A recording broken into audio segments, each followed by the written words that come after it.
El Evangelio según Lucas, capítulo 23, versículos del 44 hasta el final. Leemos así en el texto: Ya era alrededor del mediodía y la tierra se llenó de oscuridad hasta las 3 de la tarde. La luz del sol desapareció y de repente la cortina del santuario del templo se rasgó por la mitad. Después Jesús gritó: Padre, encomiendo mi espíritu en tus manos. Y con esas palabras dio su último suspiro. Cuando el oficial romano, encargado de la ejecución, vio lo que había sucedido, adoró a Dios y dijo: Este hombre era inocente de verdad. Y cuando todas las multitudes que habían venido a observar la ejecución vieron lo que había sucedido, regresaron a casa con gran dolor. Pero los amigos de Jesús, incluidas las mujeres que lo habían sepultado, se habían seguido desde Galilea, se quedaron mirando de lejos. Había un hombre bueno y justo llamado José. Era miembro del Concilio Supremo Judío, pero no había estado de acuerdo con la decisión y las acciones de los otros líderes religiosos. Era de la ciudad de Judea llamada Arimatea y esperaba la venida del reino de Dios. Fue a Pilato y le pidió el cuerpo de Jesús. Luego bajó el cuerpo de la cruz, lo envolvió en un largo lienzo de lino y lo colocó en una tumba nueva que había sido tallada en la roca. Esto sucedió el viernes por la tarde, el día de preparación, cuando el día de descanso estaba por comenzar. Mientras llevaban el cuerpo, las mujeres de Galilea iban detrás y vieron la tumba donde lo colocaron. Luego fueron a sus casas y prepararon especias y ungüentos para ungir el cuerpo de Jesús. Pero cuando terminaron ya había comenzado el día de descanso, así que descansaron como ordena la ley. Hasta aquí, hermanos, vamos a reflexionar en el día de hoy en el Evangelio según Lucas. Nos damos cuenta que la luz del mundo se encontraba a punto de apagarse. El maligno pensaba que en cualquier momento Jesús iba a desistir y rogarle al Padre que le baje de esa cruz. Ya sabéis que la cruz era la última carta del diablo. Por eso esperaba que de algún modo Jesús llamase a su Padre, invocase ángeles para que le quiten de allí, de todo ese peso y sufrimiento. Pero el Señor se mantuvo fiel hasta su último aliento, obediente a su Padre. Como representación del mal, no estaba ocurriendo al azar que toda la tierra fuese cubierta de tinieblas, tal y como dice el Evangelio según Lucas, y que además la luz del sol desapareciese. Vemos también que no está al azar que el velo del templo de Jerusalén sea rasgado por la mitad, pues el Señor estaba destruyendo lo malo y lo religioso que estaba gobernando el mundo y su pueblo. En Éxodo capítulo 26, versículos 21 al 33, aparecen las características y la función de este velo. Dice en el versículo 31 en adelante: Para el interior del tabernáculo, confecciona una cortina especial de lino de tejido fino. Adórnala con hilo azul, púrpura y escarlata, y con querubines hábilmente bordados. Cuélgala de ganchos de oro, que estarán sujetos a 4 postes de madera de acacia. Recubre de oro los postes y colócalos en 4 bases de plata. Cuelga con broches la cortina interior y coloca el arca del pacto en la sala detrás de la cortina.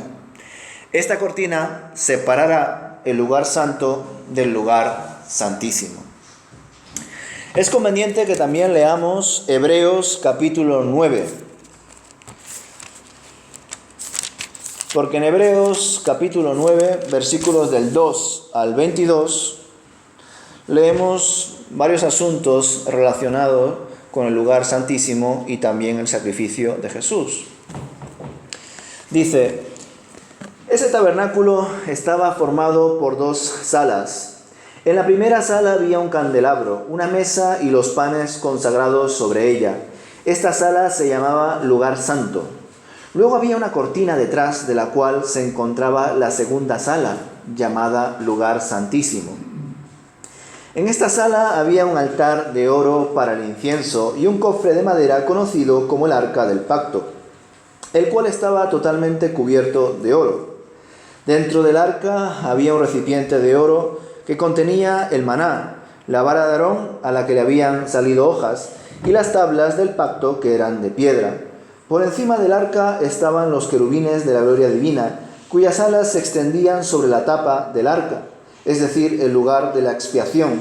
Pero ahora no podemos explicar estas cosas en detalle. Cuando estos elementos estaban en su lugar, los sacerdotes entraban con regularidad en la primera sala durante el cumplimiento de sus deberes religiosos. Pero solo el sumo sacerdote entraba en el lugar santísimo y lo hacía una sola vez al año y siempre ofrecía sangre por sus propios pecados y por los pecados que el pueblo cometía por ignorancia. Mediante esas ordenanzas, el Espíritu Santo daba a entender que la entrada al lugar santísimo no estaba abierta a todos en tanto siguiera en pie el tabernáculo y el sistema que representaba. Esta es una ilustración que apunta al tiempo presente, pues las ofrendas y los sacrificios que ofrecen los sacerdotes no pueden limpiar la conciencia de las personas que los traen, pues ese sistema antiguo solo consiste en alimentos, bebidas y diversas ceremonias de purificación, es decir, ordenanzas externas que permanecieron vigentes solo hasta que se estableció un sistema mejor. Entonces Cristo ahora ha llegado a ser el sumo sacerdote por sobre todas las cosas buenas que han venido. Él entró en ese tabernáculo superior y más perfecto que está en el cielo, el cual no fue hecho por manos humanas, ni forma parte del mundo creado. Con su propia sangre, no con la sangre de cabras ni de becerros, entró en el lugar santísimo una sola vez y para siempre, y aseguró nuestra redención eterna. Bajo el sistema antiguo, la sangre de cabras y toros y las cenizas de una novilla podían limpiar el cuerpo de las personas que estaban ceremonialmente impuras. Imagínense cuánto más la sangre de Cristo nos purificará la conciencia de acciones pecaminosas para que adoremos al Dios viviente. Pues por el poder del Espíritu Eterno, Cristo se ofreció a sí mismo a Dios como sacrificio perfecto por nuestros pecados. Por eso Él es el mediador de un nuevo pacto entre Dios y la gente, para que todos los que son llamados puedan recibir la herencia eterna que Dios les ha prometido. Pues Cristo murió para librarnos del castigo por los pecados que habían cometido bajo ese primer pacto. Ahora bien, cuando alguien deja un testamento, es necesario comprobar que la persona que lo hizo ha muerto. El testamento solo entra en vigencia después de la muerte de la persona. Mientras viva el que lo hizo, el testamento no puede entrar en vigencia. Por eso, aún el primer pacto fue puesto en vigencia con la sangre de un animal, pues después de que Moisés había leído cada uno de los mandamientos de Dios a todo el pueblo, tomó la sangre de los becerros y las cabras junto con agua y roció tanto el libro de la ley de Dios como a todo el pueblo con ramas de hisopo y lana de color escarlata. Entonces dijo: esta sangre confirma el pacto que Dios ha hecho con ustedes. De la misma manera roció con la sangre el tabernáculo y todo lo que se usaba para adorar a Dios. De hecho, según la ley de Moisés, casi todo se purificaba con sangre, porque sin derramamiento de sangre no hay perdón. Desde luego la epístola a los Hebreos es una epístola muy interesante, que aunque se encuentra en el Nuevo Testamento, tiene muchísimos datos y costumbres del pueblo judío y nos ayuda a entender especialmente esa transición entre el antiguo pacto y el nuevo pacto que se realizó en su sangre, en la sangre de Jesús. Aquí leemos el profundo sentido, ¿verdad?, del antiguo pacto y a su vez del sacrificio de Cristo. En efecto, el Señor Jesús se presentó solo una vez como un sacrificio agradable a Dios. Sin embargo, en los tiempos del antiguo pacto, el sumo sacerdote se debía presentar todos los años, primero expiando sus pecados para luego expiar los pecados del pueblo. Este día se conoce como Yom Kippur o el día de la expiación.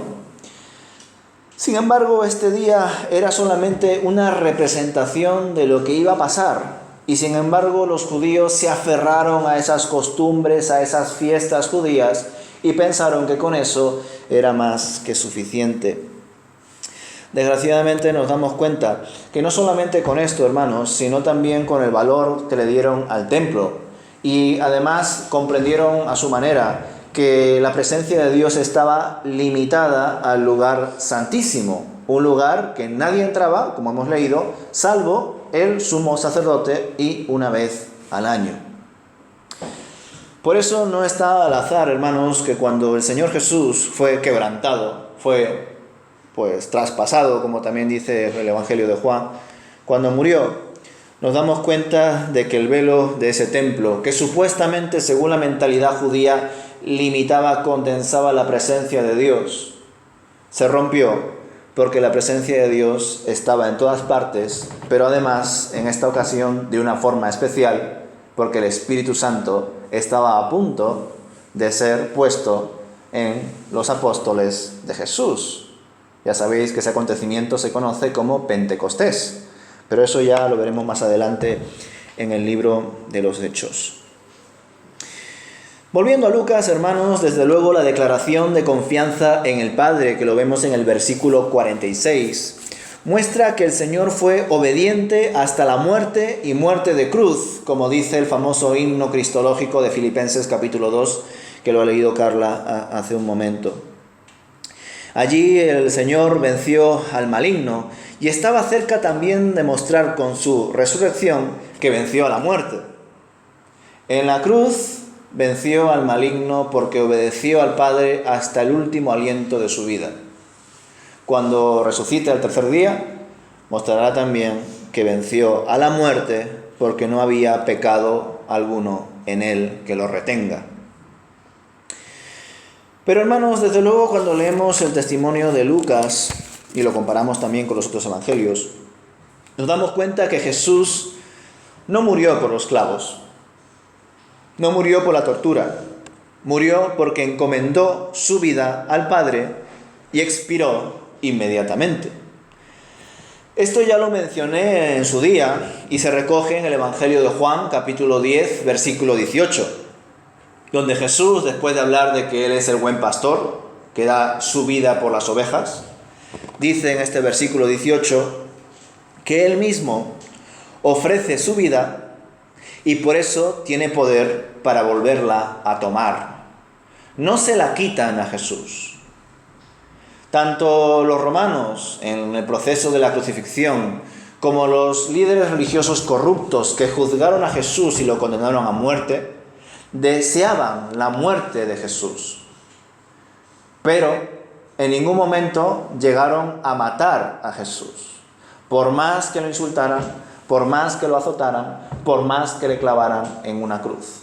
Fue Jesús en el que en un momento determinado de su sufrimiento decidió encomendar su espíritu al Padre y expiró. Él fue el que entregó su vida y por eso tiene poder para tomarla. Como dije también la semana pasada, Jesús clamó perdón al Padre, ¿verdad? Perdónalos porque no saben lo que hacen. Pidió perdón especialmente, creo yo, por sus torturadores, porque no sabían lo que hacían. No sabemos hasta qué punto fue una expresión de Jesús o una petición de Jesús al Padre.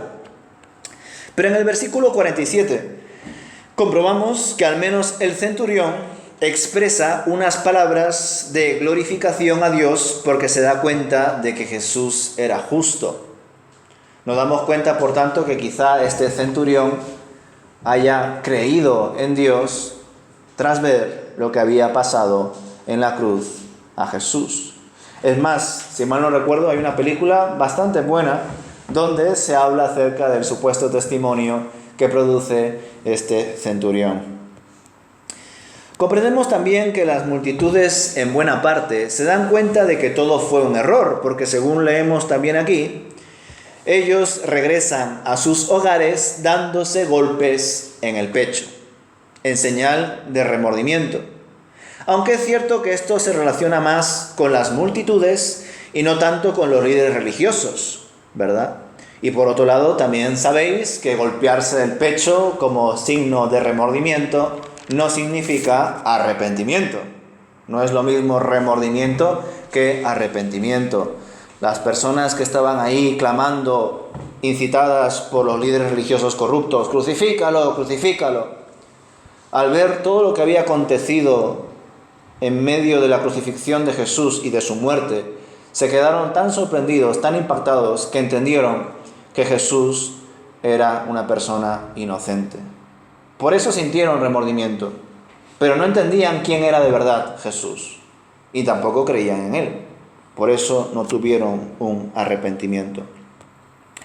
Por otra parte, Lucas recoge la escena de aquellos seguidores conocidos y mujeres que habían acompañado a Jesús desde Galilea y que estaban presentes en la muerte de Jesús, pero a lo lejos.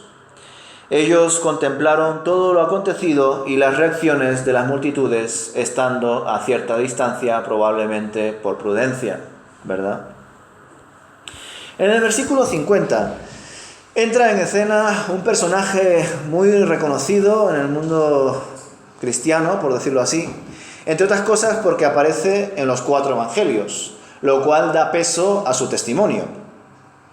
Este hombre llamado José de Arimatea, una ciudad de los judíos, probablemente de la región de Judea, aunque no se han encontrado fuentes arqueológicas al respecto. No se sabe realmente dónde estaba Arimatea, pero probablemente sería dentro de la región de Judea. En Juan capítulo 19, versículo 38 en adelante, se muestran ciertos detalles interesantes sobre José y también del famoso Nicodemo. Todo en relación también a la sepultura de Jesús. Juan capítulo 19, versículo del 38 al 42.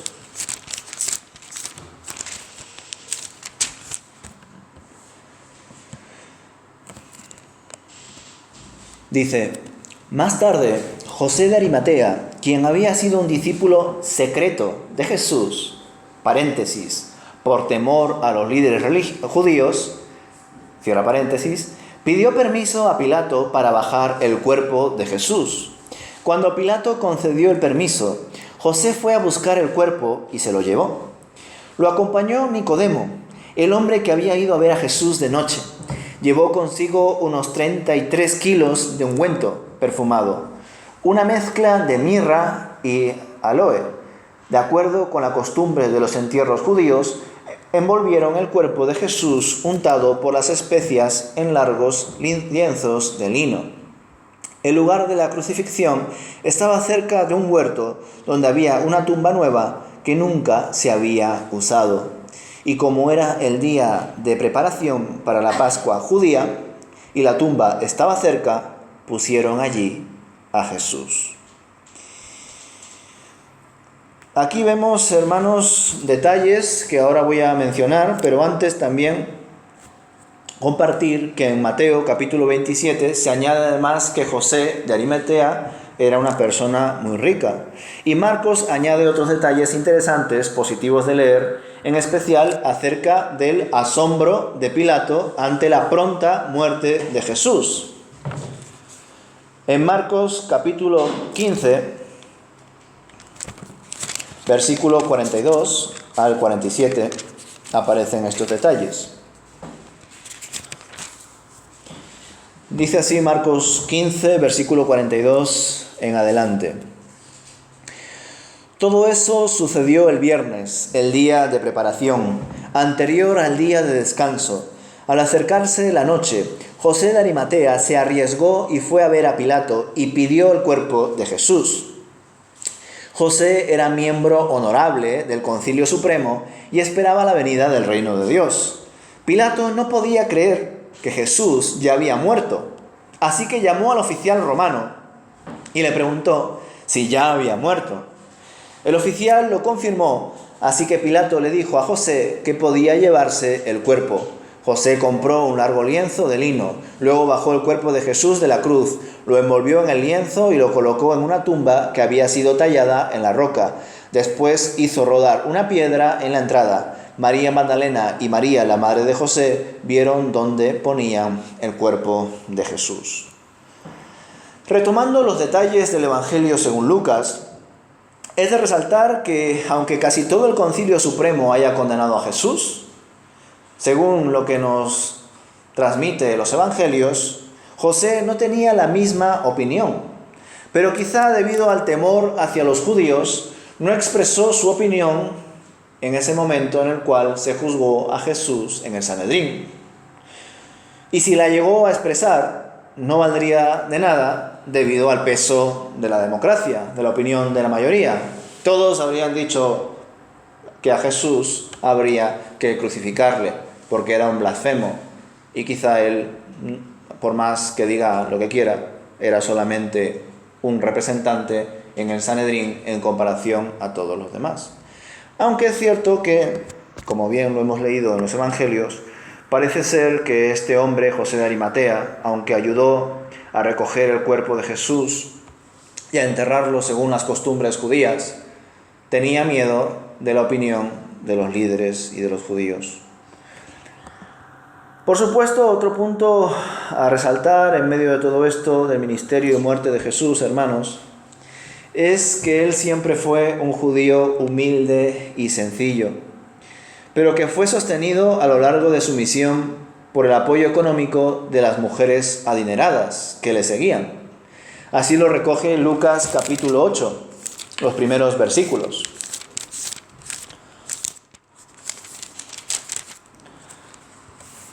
Dice Lucas 8: Poco después, Jesús comenzó un recorrido por las ciudades y aldeas cercanas, predicando y anunciando la buena noticia acerca del reino de Dios. Llevó consigo a sus 12 discípulos, junto con algunas mujeres que habían sido sanadas de espíritus malignos y enfermedades. Entre ellas estaban María Magdalena, de quien él había expulsado 7 demonios, Juana, la esposa de Chuza, administrador de Herodes, Susana y muchas otras que contribuían con sus propios recursos al sostén de Jesús y sus discípulos. Esto es un tema muy interesante, ¿verdad? Porque quizá a algunos se les puede escapar, pero Jesús y sus 12 hombres, los 12 apóstoles, fueron mantenidos, sustentados por el dinero de mujeres. Hoy en día, al menos pienso yo aquí en España, esto no genera ningún impacto, pero supongo que la mayoría sabréis que en Latinoamérica, especialmente, que una mujer mantenga a un hombre no está muy bien visto, ¿verdad? Pero aquí leemos, hermanos, que independientemente de esos prejuicios, Jesús y sus 12 apóstoles permitieron y recibieron de buena fe la ayuda económica, financiera de todas estas mujeres que le seguían y que eran ricas. Pero esto no queda aquí. Porque al leer estos textos sobre la muerte de Jesús y sepultura, comprobamos que Jesús, como diría la expresión aquí, murió sin tener dónde caerse muerto. Una expresión muy conocida. Es decir, Jesús no tenía terrenos, no tenía riquezas como para ser enterrado con dignidad según la cultura y el tiempo judío en el cual se encontraba. Y es por eso por lo que también entra en escena José de Arimatea, pues gracias a él Jesús fue sepultado conforme a las costumbres judías, aún muerto, cumpliendo también el contexto sociocultural en el que se encontraba. Curioso, ¿verdad, hermanos? Saber cómo Jesús, en efecto, nació, vivió y murió como una persona sencilla, pobre, con los recursos necesarios como para salir adelante. Y realmente, pues Jesús, siendo quien es, por poder, podría haber multiplicado, así como los panes y los peces, pues el dinero, ¿verdad? Podría haber realizado muchos milagros para que sus apóstoles y él siempre estén bien sustentados, con una buena casa, bien acondicionada, los mejores banquetes. Pero Jesús permitió que ellos mismos sean mantenidos no solamente por las mujeres, sino también por la hospitalidad de las personas que les invitaban a sus bodas, a sus casas, etc. Porque Jesús quería mostrar su sencillez. Jesús quería mostrar esa gran enseñanza del clásico Padre Nuestro: danos hoy el pan de cada día. Jesús no solamente quería enseñar la importancia de vivir día a día, dando gracias a Dios por todo lo que tenemos, aunque lo tengamos casi siempre, sino que además lo puso en práctica en su propia vida y se lo enseñó a sus discípulos, para que ellos también se lo enseñen a sus discípulos y ellos a sus discípulos, como aquí hoy en día, que somos discípulos de los discípulos de los discípulos de Jesús. Dicho todo esto, nos quedaremos, hermanos, a las puertas del mensaje de la resurrección, la cual, como ya sabéis, se produce 3 días después. Pero al menos en mi caso, con vosotros lo compartiré varias semanas después. Dejaré el mensaje de la resurrección para septiembre. Y por ahora, hermanos, quedémonos también con este mensaje. Jesús habitó entre nosotros como uno de nosotros. Es más, siguiendo con esa línea de jugar, ¿verdad?, la imagen física del templo con la imagen del cuerpo de Jesús, que además las multitudes se confundían, ¿verdad? Porque Jesús decía que ese templo iba a ser destruido y al 3er día iba a ser levantado. Y ellos pensaban que se estaba refiriendo al templo de Jerusalén, pero Jesús se estaba refiriendo a su cuerpo. Por otro lado, como Él murió en la cruz y automáticamente en ese momento el velo donde supuestamente estaba separando la presencia de Dios, el lugar santísimo, del resto, también se rasgó. En medio de todo eso, hermanos, también cuando leemos el Evangelio de Juan al principio, cuando lo leemos al menos en las Biblias, en las versiones bíblicas más literales o directamente en griego, dice que el Señor Jesús tabernaculizó entre nosotros, haciendo referencia al tabernáculo, mostrando en otras versiones más modernas que Jesús habitó entre nosotros. ¿Y qué significa para nosotros, hermanos, que Jesús se hiciese hombre, que Jesús viviese como uno de nosotros? Pues que Jesús no solamente nos ha redimido en la cruz, sino a lo largo de toda su vida, dando todo su ejemplo, siendo bebé, niño, adolescente y adulto.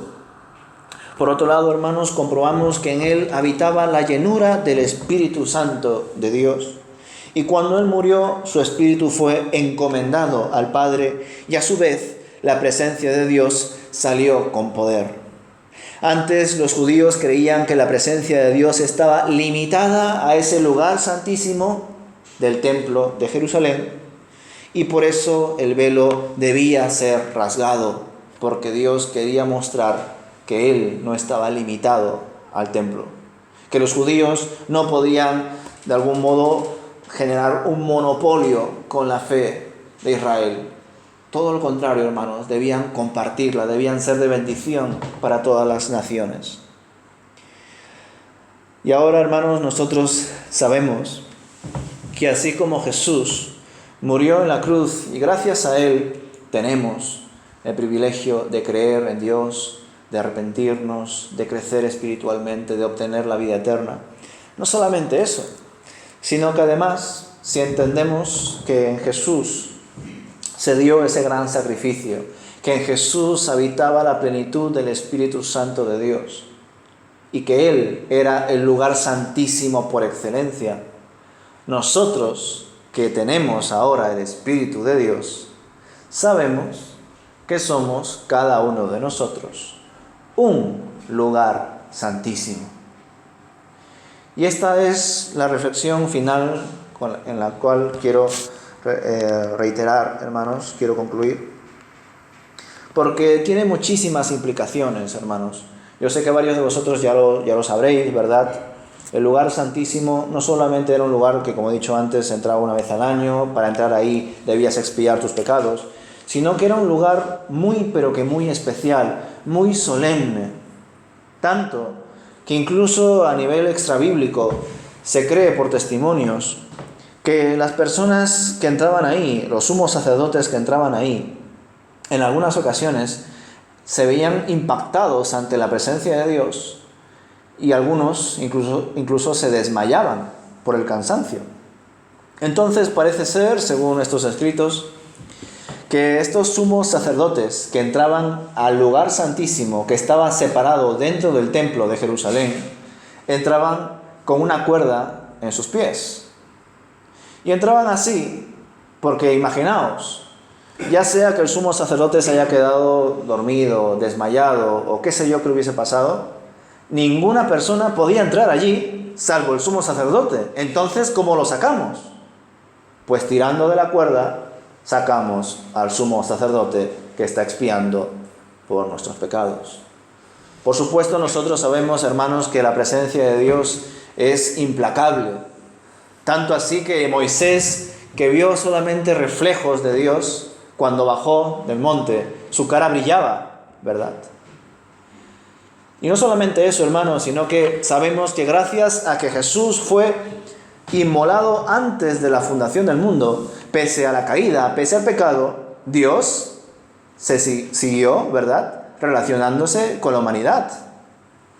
Hasta incluso hubo un Enoc que caminó con Dios pese a ya haberse dado el pecado, la caída.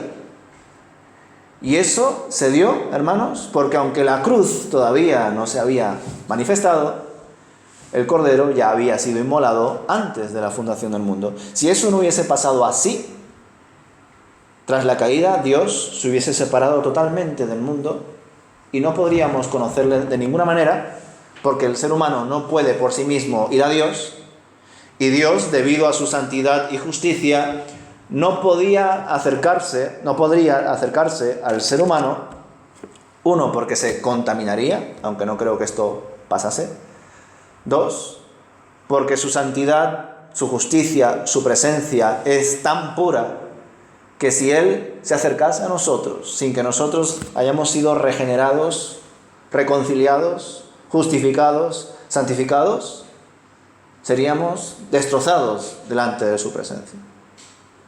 Pero ¿cuál es el enorme regalo que tenemos nosotros hoy en día como cristianos, hermanos? Que cada uno de nosotros tiene el Espíritu de Dios. Que cada uno de nosotros es un lugar santísimo. Y de verdad. Porque los judíos pensaban, Dios, el de Abraham, Isaac y Jacob, es nuestro Dios. Hubo momentos incluso que pensaron, es nuestro Dios, nuestro pueblo, y otros pueblos, otras naciones tienen sus dioses. Y lo veían como una guerra entre dioses y pueblos. Nosotros sabemos que solamente hay un Dios. Y ese Dios no está limitado a nada. Él, en su infinito amor, está en todas partes, pero está también en cada uno de nosotros, si es que creemos en Él y si somos sus hijos. Los judíos trataban con muchísimo respeto el lugar santísimo, pese a ser unos grandes pecadores y falsos religiosos.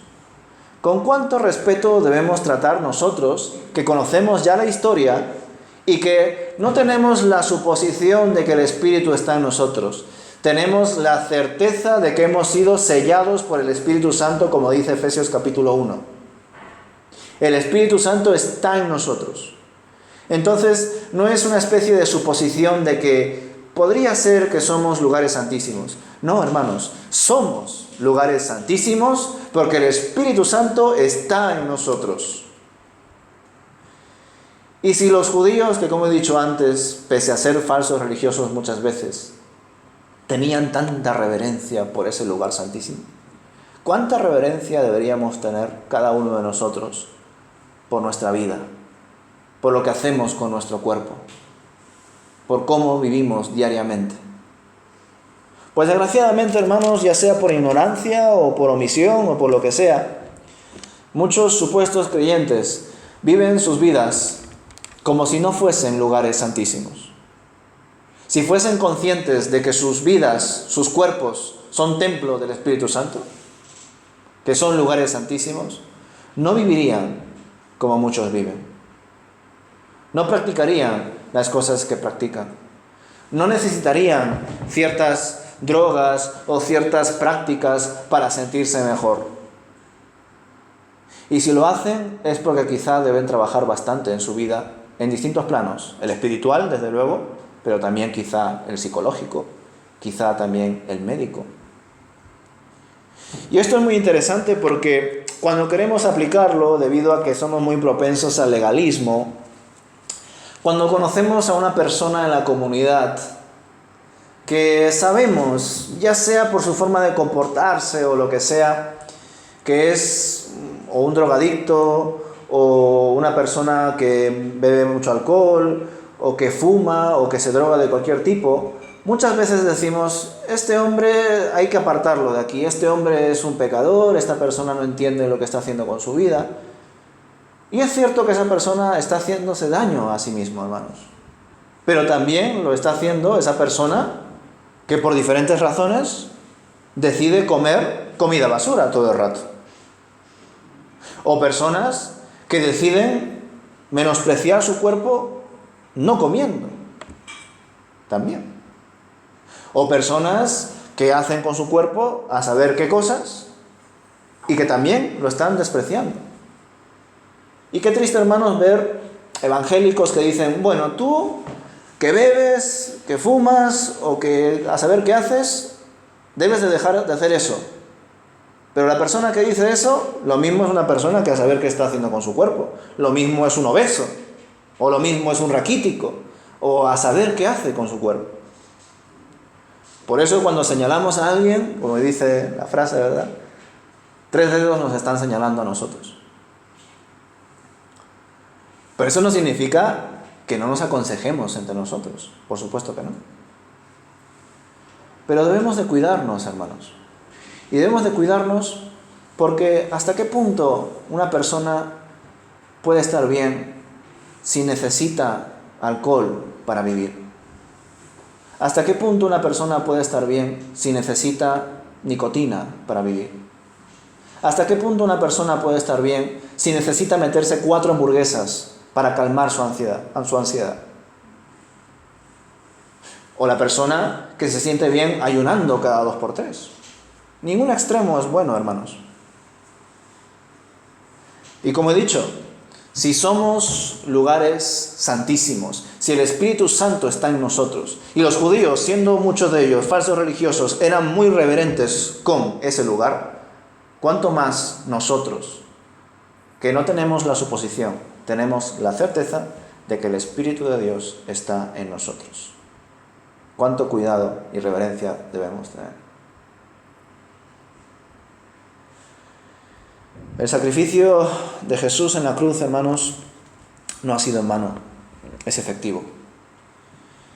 Y damos gracias a Dios porque muchas personas que antes tenían una mala vida han sido renovadas. Personas que tenían problemas con ciertas adicciones, incluso hasta el deporte, hermanos, que es algo muy bueno, es una adicción en algunas personas.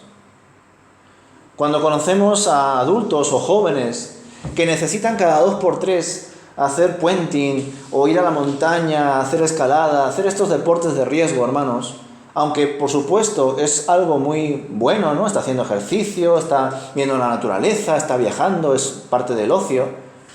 Si esa persona necesita hacer eso, hermanos, si esa persona necesita viajar cada 2x3, subirse a la montaña, pasar por situaciones de riesgo, es porque esa persona no puede vivir sin la adrenalina. Y esto es algo muy particular, porque muchas veces vemos el cuidado de nuestro cuerpo con agentes externos, con sustancias externas, ya sea pastillas, tabaco, alcohol o cualquier tipo de droga, comida rápida o qué sé yo. Pero también debemos de pensar en las sustancias que nuestro organismo segrega cuando pasamos por diferentes prácticas o situaciones y que lo hace de una forma natural y cuando nos volvemos adictos a ello. El sexo, por ejemplo, es un ejemplo de ello, muy claro. El sexo dentro del matrimonio es bueno.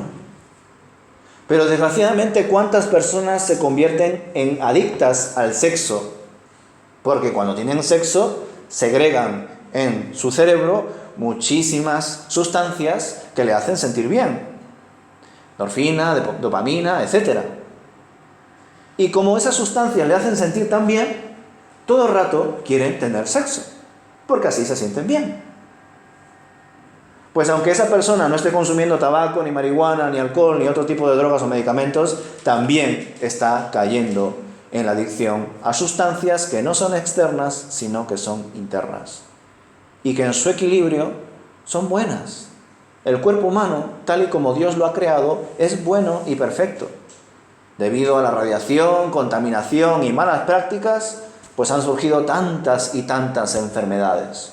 Problemas del corazón, diabetes, cáncer, sida.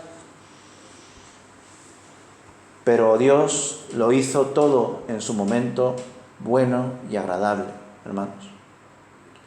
Somos nosotros los que desgraciadamente hemos torcido las cosas. Y todo esto pasa porque tenemos los ojos puestos en nuestros sentimientos, emociones, en cómo cada día nos sentimos, en nuestros ideales. En definitiva, tenemos a veces los ojos puestos en nosotros mismos y no en Jesús, como dice Hebreos capítulo 12. Si tenemos los ojos puestos en Jesús, todas estas cosas pasan a un segundo plano. ¿Qué quiere decir? ¿Que desaparecen de manera radical? Por supuesto que no, hermanos, no debemos ser evangélicos radicales. Hay momentos en los que se necesitan tratamientos, se necesita ir al médico, se necesita ir al psicólogo, se necesita hablarlo con la familia.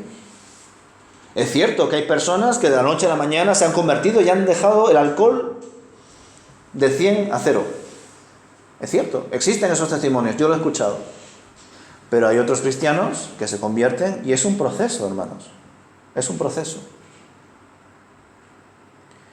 Y debemos de tratarlo siempre con la ayuda de Dios, sabiendo que todo el conocimiento y la sabiduría y la ciencia verdadera provienen de Dios. La falsa, la especulativa, la que no tiene pruebas contundentes, evidentemente son falacias humanas. Pero toda la ciencia, todo el conocimiento proviene de Dios, y por eso un creyente no solamente no debe estar en contra de ello, sino que en la medida de lo posible debe investigarlo, debe conocerlo. Porque conocer otras disciplinas, aparte de la fe cristiana, aparte de la teología, nos enriquecen porque sabemos que proviene de Dios. Así que, hermanos, os dejo con esta reflexión en tiempos de vacaciones, de verano, de salir por ahí, para que podáis redimir bien el tiempo, para que no pequéis mucho, para que os cuidéis, hermanos. No por lo que se haya dicho ahora, sino por lo que vosotros en conciencia delante de Dios entendéis que el Señor os ha hablado en el día de hoy. Que el Señor nos bendiga. Vamos a orar.